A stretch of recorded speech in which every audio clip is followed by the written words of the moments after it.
Mark, ano ba yung sinasabi mo itatakas? Galing ho, panghuling topic natin. Galing ho kay General Torre, mga kababayan. I-explain ko sa inyo kung bakit hindi umaalis ang mga kapulisan dyan at kung bakit talagang sarado, bantay sarado na ho nila yan, mga bossing. Ano? Bakit? Unang-una, bakit 2,000 ang kapulisan? Mukhang mas madami na ngayon. Kaninang umaga, nanonood ako doon sa kanilang mga vlogger, may mga nagsisidatingan ng mga kapulisan, mga bossing. No? Merong mga nagsisidating ang mga kapulisan pa ho. So sabi ko, ano yan? Lakpas na 2,000 yan. Sabi ni Green Monkey, wag pong gumapang. Kailangan po naming makita ang kagwapuhan mo. Naku, lalong magagalit yung nagsasabing gagapang daw po. Salamat po sa inyong super sticker, ma'am. Sir. Nakikita ko, truck pa yung dumadating, mga kababayan. Bakit ho? Bakit ganun kadami?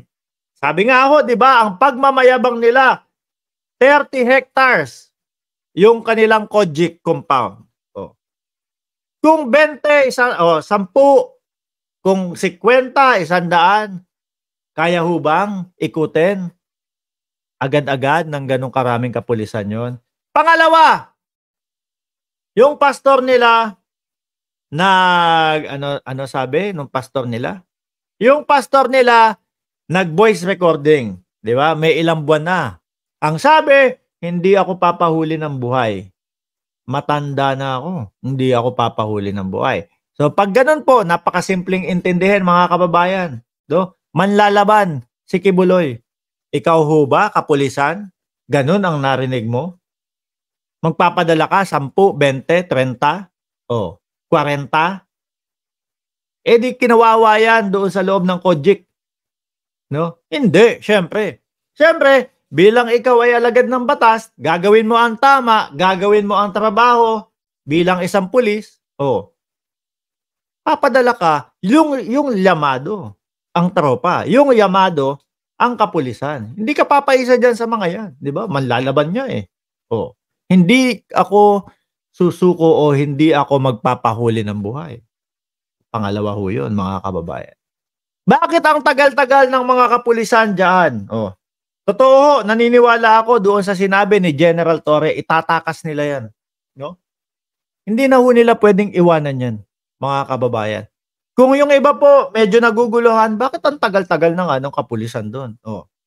Mga bossing, ang laki nung lugar na kanilang pinagtataguan. Pangalawa ho, mga kababayan, nakita na nila, no? Nakita na nila na merong mga buhay doon sa ilalim ng eto si Kibuloy. Sabi, nandoon sa taas yung kanyang yung kanyang kaharian. Nandoon sa taas yung kanyang mansyon. Pero nasa ilalim ng lupa nagtatago. Di ba? So mga kababayan, kaya ho pinipilit nitong mga vloggers nila, nung mga bataan ni Kibuloy, na umalis na ho ang ating mga kapulisan kasi ho, palapit na ng palapit. So kung aalis ang kapulisan, magkakaroon ho sila ng pagkakataon na ilabas si Kibuloy dyan. Boss, muntik ka na dun. No? Buti umalis yung mga kapulisan. Masusunog, masasayang yung pagod nila General Torre, no? PNP Chief General Marbil, kung aalis na lang po sila dyan, mga kababayan. Malapit na ho sila. Hinahanap na lang po yung entrance, no? Yung entrance. Ma'am Lynn Tamori, salamat po sa inyong super sticker.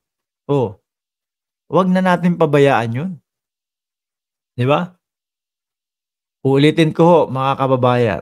Gustong makuha si Kibuloy para maipaliwanag niya, no, ang kanyang sarili. Yun. Gusto para marinig natin kung ano yung kanyang mga dahilan. Di pag naipaliwanag niya ng maayos ang kanyang sarili, di labas siya sa oblo. Kung hindi, sorry. Ano po, mga kababayan? Sorry, ganun lang po yun. Kaya po tayo, wag po tayo magtataka, no? Sa halip po, isigaw natin sa ating mga kapulisan, General Torre, 10 ng iyong mga kasama dyan, wag po kayong mapagod. Ano? Alam po namin at naniniwala po kami na malapit nyo ng masukol yan. Ma- Sumasaludo ang taong bayan sa kanila. Sumasaludo ang taong bayan dito sa mga kapulisan na ito. Ano po? Yung taktika nila na mapaalis kayo dyan, alam ko naman ho, alam nyo, no? Para mailabas si Kibuloy, maitakas si Kibuloy. Ganun lang ho yun, mga kababayan. Pero, ang ating mga kapulisan po, ano sabi ni General Torre, hindi ako aalis dito hanggat hindi ko bit-bit itong si Kibuloy. Oh, ganun. Pag sinagot ko naman yan, wala. Hindi din kayo maniniwala. Sabi ni Spencer, Sir, tanong lang po, pwede pong sagutin, bayad po ba kayo? Tanong lang po, kung meron kay Manyan dollars, no? Kung meron kay Manyan dollars, ang ibabayad sa akin, okay, sige, akin na, nasaan na? Kaso peso no? Kung peso ang iniisip ninyo, hindi aabot dito yan. Pangalawa sa pinakamahal na bansa, itong Cayman Islands. Wala. Sensya na. Gusto lang namin mahuli si Kibuloy para mag-explain siya. No? Kahit ano pang sabihin nyo, bayad kami o whatever, kung ano, bahala kayo sa isip nyo. No? Basta kami, masaya kami sa nangyayari. No? Masaya kami sa ginagawa ng ating mga kapulisan. Basta kayo, okay lang, cool lang kayo dyan. Ma-stress kayo. No? Ma-stress kayo sa paghuli kay Kibuloy. O sabi, people power na! Nauna, sabi ni Efren Dabalos. Baka Mimol Mauer na naman yan, ha? Baka Mimol Mauer na naman yan. Yung sinasabi nyo, 8,800,000. Anak ng tinapa. Saan nyo ba nakukuha yung mga pinag-iisip nyong makakabuo kayo ng Mimol Mauer? Ha? Saan nyo nakukuha yung numerong 8 million ninyo? Kayo, pasampal kayo kay Baste. Magigising kayo. Ano? Total naman gustong manampal ni Baste kaso hindi lang magawa. Pasampal kayo kay Baste, magigising kayo na yung 8 million na pinagkakakanan ninyo, hindi ko alam talaga kung saan nyo nakukuha yan. Bahala na kayong mag-isip. Ayokong ma-stress sa inyo. No? Kayo ma-stress dahil inuhuli na si Kibuloy. Muli po mga kababayan, 2,146 viewers. Maraming salamat po sa inyong pag-stay dito sa ating channel. Huwag nyo pong kalimutan na mag-like, mag-subscribe, and mag-share. Muli po, maraming salamat and God bless po sa ating lahat.